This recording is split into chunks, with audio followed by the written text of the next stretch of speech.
হাসরের মাঝে একমাত্র মিজানই থাকবে, ওখানে ধানের শীষও থাকবে না, নৌকাও থাকবে না, লাঙ্গলও থাকবে না। 17 বছর মিথ্যা শুনতে শুনতে কান দুইটায় ধাপা পড়ে গেছে। এই ছবিটার নামটা কুল্লে নাফসিন যায়কাতুল মউত।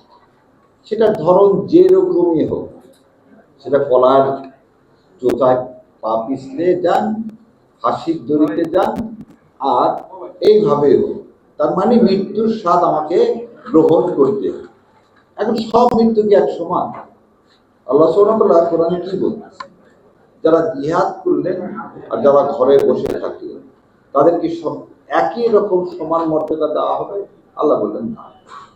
সো এই ছবির এই ভাইরা, আল্লাহ ওনাদেরকে জান্নাত নসিব করুক, ওনাদের শহীদ হিসেবে কবুল করুক। এই জন্য আমরা কি করবো? We feel proud. কেন?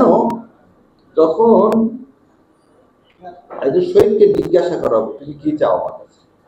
সে বলবে, আমি আবার দুনিয়াতে যে আবার শহীদ হই। তাহলে এই যে মর্যাদা, এই মর্যাদা কিন্তু আমার আপনার সবাইকে চাইলেই পাওয়া যায়। এই কথাটা কি কারণে বললাম?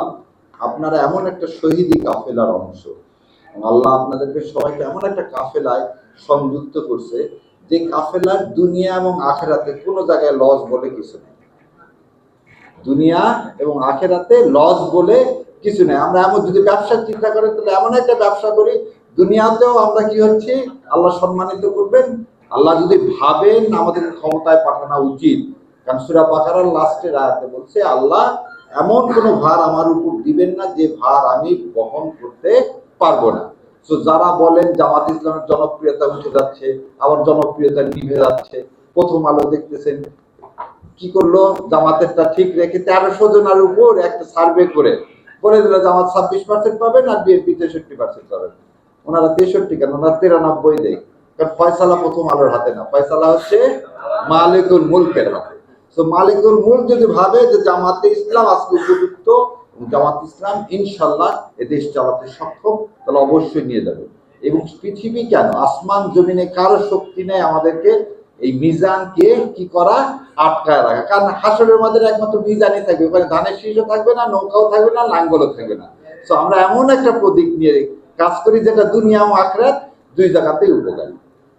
দ্বিতীয় একটা কথা বলি, অনেকে আমাকে টক শুনিয়া বলে, আপনি খুব জোরে জোরে কথা বলেন, চিল্লায় কথা বলেন, রাগ করেন। 17 বছর মিথ্যা শুনতে শুনতে কান দুইটায় ধাপা পড়ে গেছে। ধাপা পড়া বোঝেন? আমাদের নর্থ বেঙ্গলের লোক বলে অনেক সময় কানে উপরে যখন উঠবেন দেখবেন কান বন্ধ হয়ে যায়। আমাদের কান বন্ধ হয়ে গেছে। আর যাদের যাদের কান খোলা ছিল তারা ছিল হচ্ছে আয়না ঘর। আজকে যারা এই বাংলাদেশের জমিনে যে মানুষগুলো আছে, এই মানুষগুলোর কানে ধাপা আছে, এবং ধাপা পড়া লোক হলে জোরে কথা বলতে হয়, নাহলে তার কানের মধ্যে সেটা প্রবেশ করানো খুব কঠিন হয়ে যায়। সেই জন্যই আল্লাহ সুবহানাহু ওয়া তাআলার কাছে আমি সবসময় দোয়া করি, রব্বি ইশরাহ লি সাদরি ওয়াসসির লি আমরি ওয়াহলুল উকদাতাম মিন লিসানি ইয়াফকাহু কাওলি। আমার কণ্ঠকে ইসলামের জন্য এমন করে দাও যে ওই কানের ছিদ্র আবার ভেদ না, ওই কান পর্যন্ত যেন পৌঁছায় যায়। ছিদ্র আবার ভেদ করে দিলে তো ছসা হয়ে যাবে। সো ওই পর্যন্ত পৌঁছায় দিক, যাতে আল্লাহ এই জমিনে ইসলামকে কায়েম করে। আর একটা জিনিস আপনাদের সবাইকে, সবার মাধ্যমে